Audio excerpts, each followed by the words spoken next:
Guys, வாங்க இன்னைக்கு மல்லி சீரியல்ல என்னெல்லாம் நடக்குதுன்னு பார்க்கலாம்.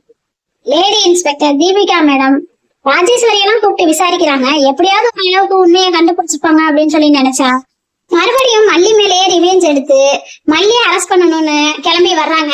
விஜய் சார் வக்கீல கூப்பிட்டு பேசிட்டு இருக்காங்க. எங்களை மாட்டி விடணுங்கிறதுக்காகவே இந்த சதியெல்லாம் நடந்துகிட்டு இருக்கு. இதுக்கு ஏதாவது ஒரு முடிவு எடுக்கலைன்னா கண்டிப்பா அவங்களை எங்களை மாட்டி விட்டுருவாங்க அப்படின்னு சொல்லி வக்கீல்கிட்ட பேசிக்கிட்டு இருக்காங்க. தீபிகா மேடம் உடனே 2 லேடி போலீஸ் அழைச்சிக்கிட்டு மல்லி வீட்டுக்கு வந்துடுறாங்க. விஜய் உட்கார்ந்து இருக்காங்க. இவங்க எதுக்கு இப்ப நம்ம வீட்டுக்கு வர்றாங்க அப்படின்னு சொல்லிட்டு, எதுக்கு மேடம் வந்திருக்கீங்க அப்படின்னு சொல்லி கேக்குறாங்க. அதுக்கு தீபிகா மேடம் சொல்றாங்க, இது புரியலையா, உன் ஒய்ஃபை தான் அரெஸ்ட் பண்ண வந்திருக்கேன் அப்படின்னு சொல்லி சொல்றாங்க.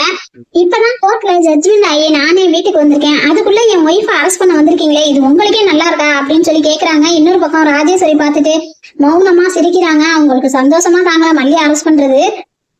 அதுக்கு மல்லி விஜய பார்த்து சொல்றாங்க, நீங்க ஏங்க பயப்படுறீங்க, நியாயம் நம்ம பக்கம் இருக்கு, நம்ம தான் எப்படியும் ஜெயிப்போம், நீங்க ஒன்னும் கவலைப்படாதீங்க, நான் கிளம்பி போயிட்டு வரேன் அப்படின்னு சொல்லிட்டு அவங்கள கைது பண்ண சொல்றாங்க. அதுக்கப்புறம் என்ன நடந்திருக்குங்கிறத அடுத்து வரப்போற எபிசோட பார்த்து தெரிஞ்சுக்கலாம். தேங்க்யூ.